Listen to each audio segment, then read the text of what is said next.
So, for those that don't know, Stuart is no ordinary accountant. He is a social media phenomenon on TikTok. What was the reason? What was the reason? What was the reason? I just explained the reason. What was the reason? Everybody makes mistakes. I don't understand why you're suddenly caring about this now. I've got little battery left on this phone. I'm wearing the battery out. If something happens, I'm dead. You probably follow him on LinkedIn, and he's got like massive following and great engagement. So we want to dive into that.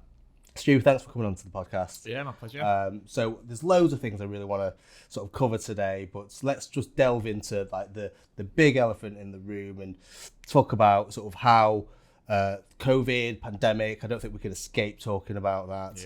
Yeah. How that kind of has affected, I guess, your sector, and maybe the sectors of your clients, and, what's happened over the last sort of 18 months, 2 years. Yeah, sure. So, in all honesty, it's been such a mixed bag across the industry. So, personally, I joined Accounts and Legal just as the pandemic was hitting. So, it was a really scary kind of time to start something fresh.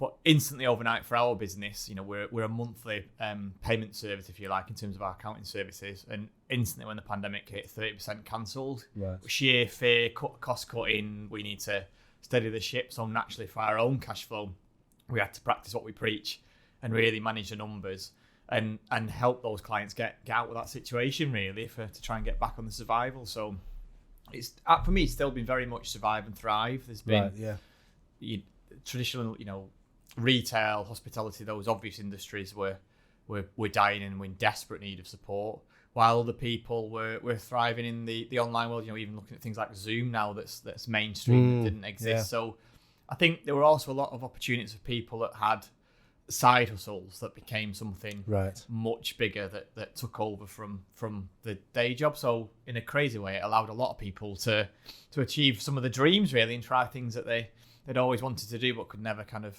move away from the day-to-day. But it's almost like it's almost pushed them to carve out their own path when they were in the comfortable 9 to 5. And yeah, I've heard loads of stories like that. I think one of our an old client that we had, again, they dropped off because of the pandemic, and one of the sort of managerial level type people that the contacts that we had there, he sort of went off and whilst he was on furlough, I don't know if this is allowed actually, but when Stu will correct me, but we'll have to edit it out if it's not.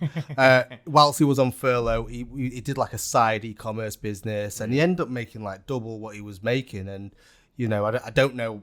We never got back in touch. I don't know if he ever went back to his job after furlough. But I've heard loads of stories like that where, these, like you said, side hustles have turned into these main sort of new business startups. Yeah, it's phenomenal what's happened. But in terms of you're massive on tech, and we'll get onto that after. But because of Zoom and tech and all the cloud stuff, has behavior changed in business in general across your sector and clients? I would say largely, yeah. 2 years ago, trying to get someone on a Zoom meeting, it was doable, but it took a lot of arm twisting, and lots of people still preferred that. I want to meet you face to face. Sure. And and that's great. And don't get me wrong, I love the human touch, and I like to be around people. And I would rather work if I had a choice in an office versus working from home any day of the week. But it has opened opportunities in terms of our client reach. So some of our biggest clients are in Scotland, Northampton, and the reality is 2 years ago they probably wouldn't have been clients of Accounts and Legal because of that change in mindset. And I think the time that people can save and openness to it, that actually a Zoom will do maybe 7 out of 10 times kind of thing for those kind of meetings. So is that because you were able to reach those people via social media and the things that you were doing? How do those sort of clients that were sort of far away, how do they, how do you reach those people? Yeah, I think it's twofold. Yeah, social media is a massive part of it. And for me personally, the LinkedIn offering is where some of maybe the, dare I say, juicier clients, kind of chunkier clients come from that that Right. do need more support Interesting. and are running bigger businesses, employing 10, 15, 20, 30 people, turning over a good few £1 million worth. Right. That's where I find that they tend to hang out. Sure. So they come from there. And then generally, like website inquiries, the fact now we have got 4 offices across the UK has helped the spread in terms of there is someone that's not too many miles Sure, away yeah. to get in touch with. But that comboed with, I think, the belief that maybe 3 years ago, the belief was I needed a local accountant that was on the doorstep. And I don't think, while there are still some people that need that, and yeah, real time's great, I don't think that's always the case now. And like I say, some of our top 10% of our clients I've never met in person, and I probably never will. Yeah, But and that it doesn't works. matter because the whole cloud thing works. We'll go on to that shortly. So on the note of social media, your LinkedIn it blows up. I mean, I love looking at Stuart's TikTok, and it's brilliant. Are you getting great engagement? And so, I mean, this is a great sort of case study, this, for any sort of social media campaign, that you're actually driving. It's not just like vanity stuff No, like yeah. likes and comments. You're actually driving business from social media. Yeah. So certainly, well, at least half my work that I generate is LinkedIn based. Right. And I think the last time I checked, I'd done £179,000 in the last 12 months. Amazing. So Yeah. they're not small numbers. Sure. Just not for me. Yeah. In terms of what's been done for the investment in time, but Yeah, it's sure. it's having it. There is, although it might look scattergun to the untrained eye, there is a strategy to what's being posted and the way that I'm posting stuff, and even the order of, like, I have kind of like 4 pillars for my social media that I use that I Wow. come to. So that's things like, like there are 2 humor and personal are the 2 that like, so the TikToks are mostly humor. They drive the biggest engagement, the biggest reach for sure. And then my other 2 are kind of social proof, so reviews and success stories. And then also like technical stuff. So I actually talk about how good the apps are or accounting technical. And they always have the lowest reach, but they're often the things that get people to message. So I throw the net out with the TikToks, and then something hits that a pain point, and then they come and message me, kind of thing. So Fascinating. I don't really have to. It's very rare I send the message first, if you like, Sure. and lead. It's very much kind of Inbound, in yeah. terms of where it comes from. So Fantastic. Who would have thought 2021, right, that an accountant is showing everybody how to do social properly? I tell you what, the world has gone mad, hasn't it? So what? I mean, those are great tips. Those for somebody for a business in, say, for example, more traditional sectors. So people that aren't in the cloud per se. There's a lot of bricks and mortar type businesses. Presumably, you have bricks and mortar businesses within your client range. What can they do on social media to help them improve their reach, visibility, and I guess drive traffic and business? Yeah. So I think the first thing to be aware of is, even if you're working at a corporate, is just position yourself. You have the business, but you've got yourself as well. And I think you've got to bring your own personality to the table. And it doesn't, while mine might be a bit more wacky and eccentric for some, there are other really successful people on social media that are just true to themselves. And if they are more laser focused on something or a geek about something or whatever it is, you attract like-minded people. So I think you definitely need to bring yourself to the party, and you will scroll past anything that is too, get the odd corporate post in there, and you've got to sell your message about what you do. But if it is sales pitch after sales pitch, it's just so grey, it's just so boring. So just start with being yourself. And the other one is, it's not all about, when I'm most successful, it's not just about me pushing my content out. When I have the biggest activity, I'm engaging with other people as well. So people that I either have a similar view with and I'll like and say, that's great and this works for us, or people that I disagree with, where you don't want to get trolley, but you can say, oh well, this is what's worked for me, or I've seen the other side of this coin, if you like, and give my 2 pence wise. And that engagement is great for then attracting other people to you. Sure. They see something you've said, oh, what's this guy talking about? Then they go into my profile. So again, I think it's a common misconception with social media that it's just push it out. Sure. It's got to be a 2-way. You've got to invest. And certainly back at the start of the pandemic, I was spending a good hour and a half on LinkedIn every day. just messaging and commenting on things before Right. I was even thinking about creating my own content. Right. I'm trying to get a vibe really for the people I liked and why I liked what they were posting, and the people that I didn't and why I didn't like them, and what I was scrolling past, even to help form my own opinions and patterns really. So yeah, engagement and your own voice.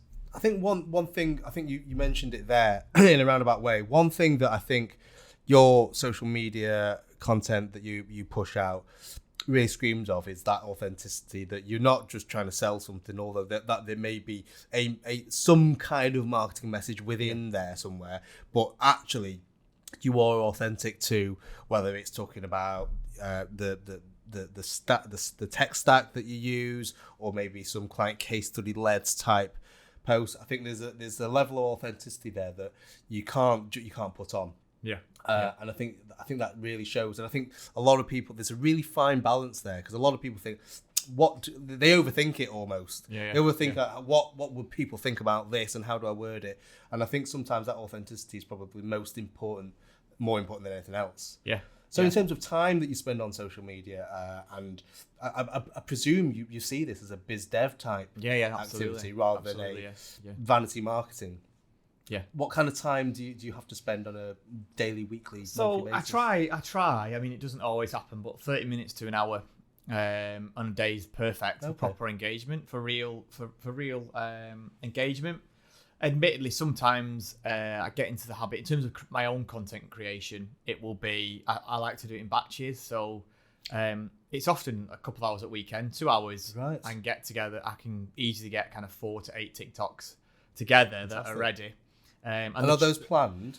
So a bit of both. Some are planned. So I mean, I say I steal like an artist to pinch from someone else's quote. Like hardly any of those are original thoughts on those TikToks. They are based on what someone else has posted. But I'll often put what I do differently is put an accountancy aspect on it versus it might be like a husband and wife TikTok originally, and I'll flip it into something that's accountancy.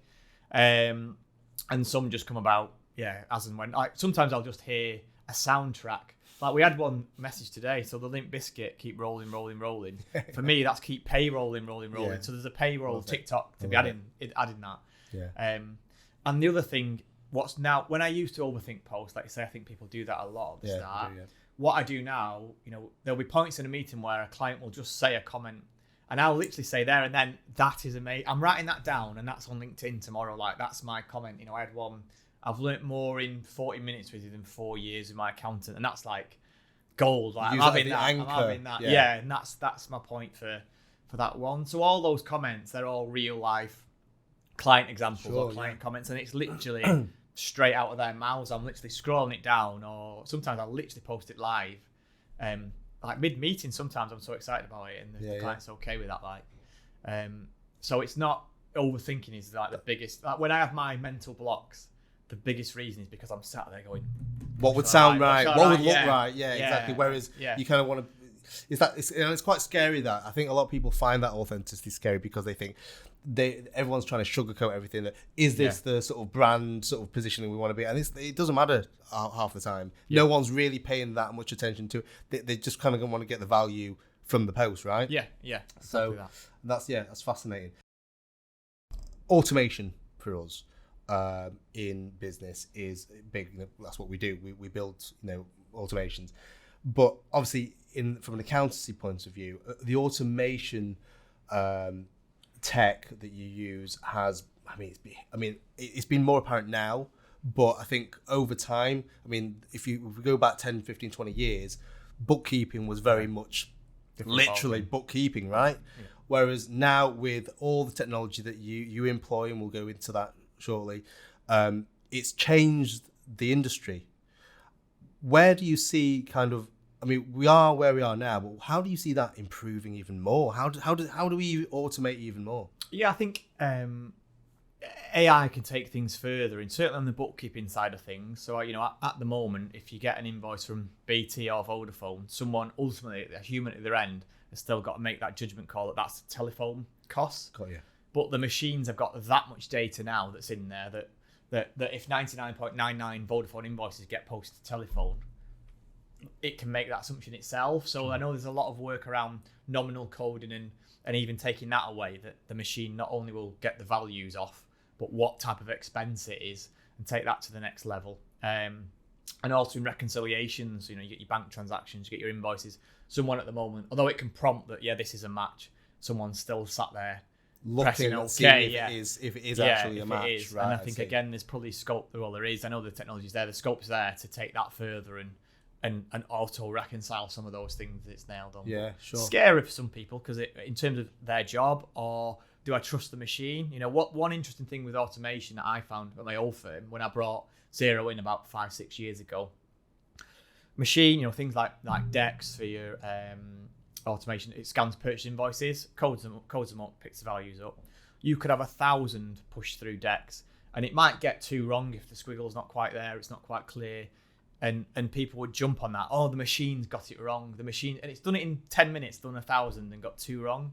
A human can sit there all day, type half that. That's somebody's job. Yeah, get 10 wrong. Go, it's all right because you're busy. We all make mistakes. It's fine. And I think the biggest challenge in terms of automation is sometimes the mindset that it's cultural, isn't it? Yeah. That's it's cultural, and I think challenge. it's that sort of we get it drilled into us, that old school mentality that the human is always going to be better in that.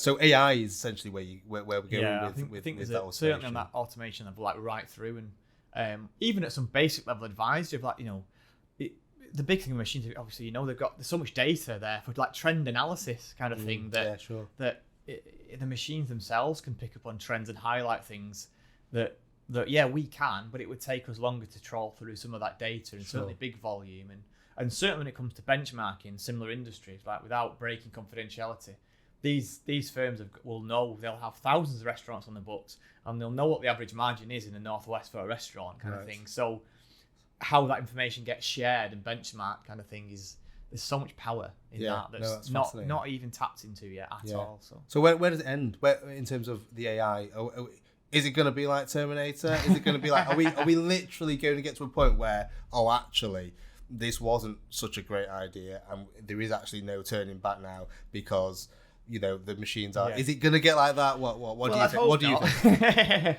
From a self-preservation point of view, but I think there's still a human element in terms of ultimately, a lot of business decisions. There's logic behind them and there's maths behind them, but there is a gut feeling and there is something that you can't. The gut feeling is not scientific, is it? It's no, not, and that even that emotional element to things on where directions that people should go. I think the machine's going to always really struggle with that side of things, and so I think there'll always need to be, I would hope, human involvement, particularly around some of that final decision making and weighing up some of the pros and cons. But I think there's a lot for me. It's AI is our ally, not the enemy kind of thing. And there's still it's certainly coming around in the cloud accounting sphere, but there's still a cultural change for quite a lot of the dinosaur accountants, so to speak. Yeah, sure. Following on that same note, though, some of those traditional businesses, like the bricks and mortar, like the restaurants, maybe barbers, and high street retail and all that, those are sort of less, I guess, reliant on that type of automation technology or AI right now. Presumably you've got hospitality type clients on there. Yeah. What can they do? We talked about what they can do on social media, but what can they do from a automation to make their businesses run smoothly and maybe grow and maybe cut costs? Yeah, so there's still a lot of things around traditional retail that can be used. So we've got a few clients. So like one that makes ice cream, for example, an ice cream seller, that the tech stacked up to know what trends are. So if they're making raspberry, vanilla, mint, whatever, like not only how busy that shop is at certain times, so that can help with staffing as a very basic thing, but also in terms of that ice cream manufacturer, there's a lead time on that. And if suddenly, for whatever reason, raspberry's on fire and the trend, well, we can put offers on that, make more of that, make sure we don't run out. If the chocolate's dying, put an offer on that kind of thing. So even the product mix on something as basic as like selling ice cream, we managed to increase margins and double their turnover by being on trend with what we're selling when. Mm-hmm. And it's like you wouldn't think it, but it is fascinating in terms of how those things move around. And even different people visit at different times of year, that different flavors of for whatever reason are hot at that point in time. So sometimes it could be other events that are on surrounding that area that affect that sale. So things like that. there's things like customer management. So in restaurants, lots of them you'll book till systems online. So I still think restaurants don't make enough of loyalty schemes and having customer data and knowing, people's birthdays. If they're going for a birthday, like if you capture that data, then you can subsequently follow up with offers thereafter for the year after. Like you can capture those customers for the lifetime potentially and build loyalty. And all that information's there, but seldom how they used. use it, how they capture it. I think florists do that quite well. I think the likes of Moonpig. I think I watched a podcast on the Moonpig founder and how he was using data and technology to lead marketing campaigns and things like that. So it's definitely fascinating. I think the British culture in general, though, are sometimes quite suspicious of new tech. Maybe compared to some of our European counterparts. But how do you see us as an economy sort of changing? With COVID, with Brexit, with without getting too political, how do you see us on the world stage when it comes to like this using tech in business? I think it's a tricky one. It's a real mixed bag again. So like from the cloud accounting point of view, we're great in that sense in terms of when you look at us compared to the rest of Europe and some of the features around open banking and some of the app stack, and you look at how big Xero, QuickBooks, Sage are, and I know there are similar equivalents in Europe, but they're not quite as global in terms of their offering and app stack generally. So in that sense, like there's a lot of promise. In other senses, sometimes I think you say culturally that mindset sometimes of the tech's there, it's the shift in people sometimes that's probably stopping it from happening. Right? It's the people that stop it as opposed to the technology that's around it sometimes. There's some fantastic solutions for particularly those that are traditionally manual, like constructions and other industry, that like you can revolutionize that with technology, like bin off these paper timesheets and these not knowing job costing and pricing.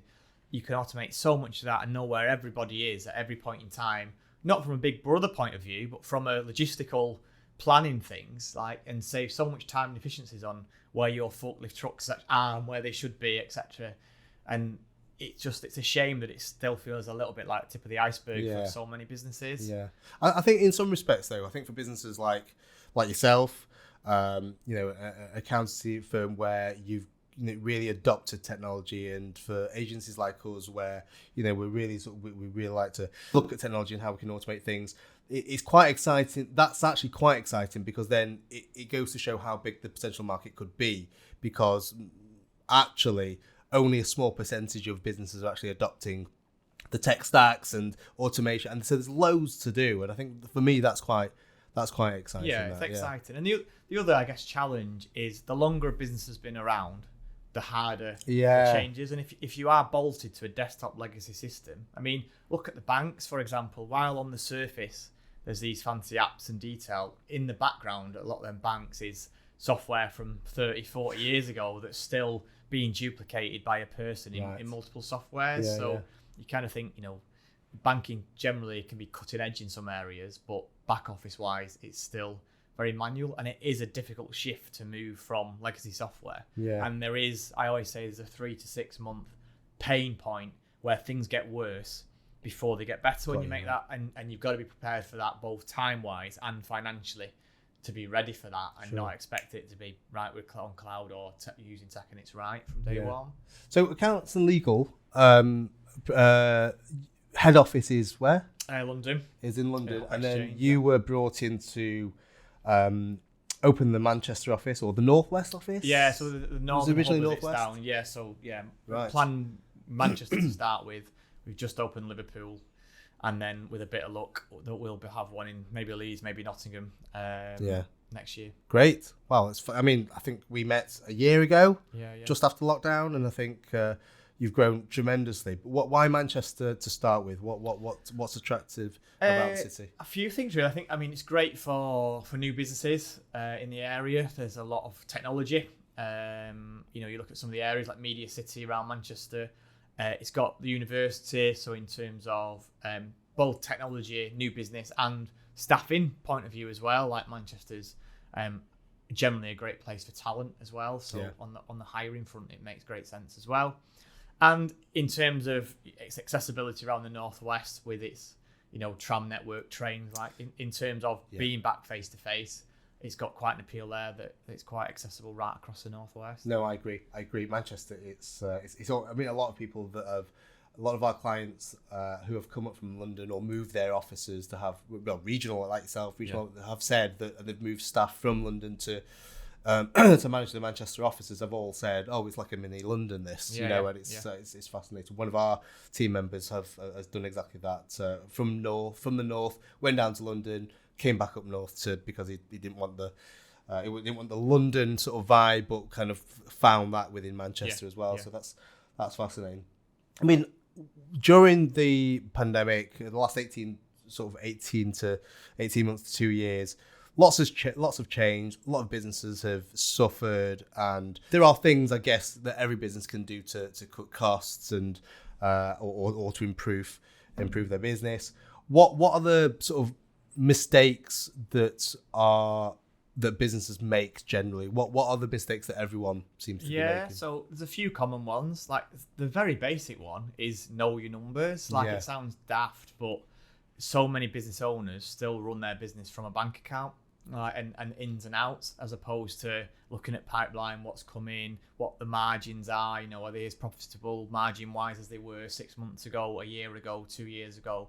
If not, why not? What product lines are particularly profitable? Like, there's a very basic starter is just get comfortable with what a profit and loss is. And again, things like cloud technology means it's live all the time. It's much easier. Hopefully, if you've got a good relationship with your accountant, that should be a regular conversation point. So that was number one. Number two is control your debts. Like, it's so easy for payment terms to slip out. And I'm dead busy. I'm busy. I'm growing the business, but hang on, if the money's kind of not coming in, I see. So debts is in collecting the money your customers. Yeah. So collecting from your customers, being as nailed on as you can with your terms, following it up. And often business owners don't like to be the nasty person chasing the debt. Almost, they go, "Oh, I've got a relationship. I don't want to mess it up." But I'd challenge that and say, "What is a relationship if that person doesn't want to pay you?" For me, it's not great. Yep.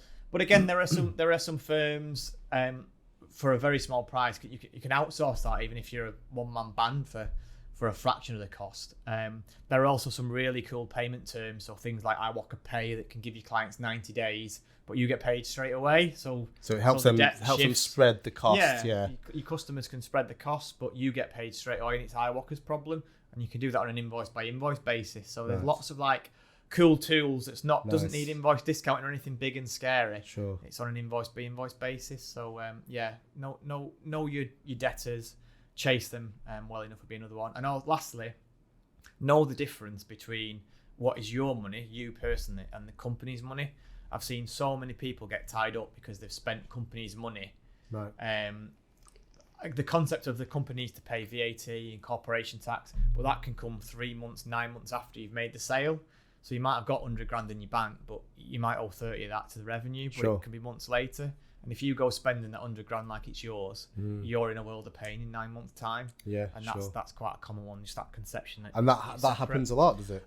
More than it should. Than it should. And it's a shame when we get clients that come to us sometimes that are in quite a pickle. And I think someone somewhere has not had that conversation. And my own father, 25 years ago, without getting too depressed, at the age of 40, had a heart attack with stress from managing his business, and he had no one there to help him with numbers and know the difference, and he got into a mess like that 25 years ago or so. Part of my passion for it really is why now I don't want to let any business owner fall into that predicament I found myself in with my father. I wouldn't wish it on anyone. So and if clients actually do find themselves in that situation, there's always routes out. Yeah, the natural reaction for 80% of people is to bury their head in the sand. Yeah. Like if you've got a lump sometimes, then I should go to the doctors. I'll do it tomorrow. And it never comes. And it's very easy to leave it. And the longer you leave it, the more painful it's going to get. You're not going to get yourself out of the situation without looking at it. So we didn't get this on camera, but just before Stuart came on camera, I mean, he's a busy man. He came in and he'd missed lunch, and apparently at Accounts and Legal in Manchester, it is Waistline Wednesdays. So he came in with his Five Guys burger. He was munching away while Marco here was trying to get all the gear and the mics and everything set up. So clearly, it sounds to me that culturally, as a business, you have a really good culture, and you're setting up these, really fun things for your staff. What other things have you got going on at Council Legal that are sort of that are fun? Yeah, so we want to make it as accessible as possible. So Waistline Wednesdays are great. In terms of flexibility around working hours, so we're not like 9 to 5 traditional clock in, clock out. There's flexibility around, you're an adult, you can work, as long as the tasks get done. We're not too fussed whether you're starting at 7 in the morning or 8 at night ultimately. It's really hybrid in terms of, I guess it's a bit more standard now, but the whole office versus working from home and being part of the team. Sure. We do events quarterly, when we can, COVID allowing, in terms of getting out and about and doing different things. And then we care for our staff, like everyone's part of a healthcare plan. So as soon as we got that, everyone was straight onto taking pictures of the moles. We got a skincare plan and all sorts, as fun as that was. But just making sure they're all right, really, and they've got access to things like counselling as well as part of that plan. So from a mental perspective, we know it's been tough and it is hard sitting in front of a screen for 8 hours a day sometimes when you're working from home. So check-ins, and we like to think that I like to think that I'm quite accessible. I'm a bit more eccentric, but we're very open and honest, and that there are members of staff, junior, that are more than happy to tell me if I'm wrong, that kind of thing. It's not a closed door policy. It's not a my way or the highway, and it's not a traditional, I would say dinosaur firm where the partner's locked in his room all day and you dare go in and speak to him kind of thing. That we want to share triumphs. So we're big on. It's good for commercials as well, because we want to upsell to our clients. So if we start with an accounts package, I want to take the bookkeeping. I want them to do advisory. I want them to do management accounts. I want to do outsource financing.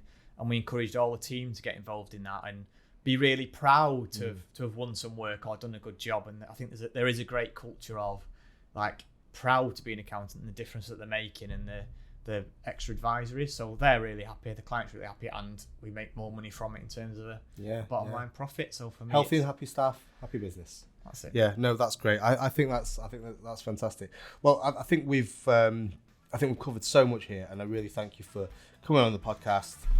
I think we've got some great tips from both running your business, from an accountancy perspective, and strangely, social media as well. So, Stu, thanks for coming on to the podcast, and we'll have to get a beer soon. Definitely. So, thanks very much for having me.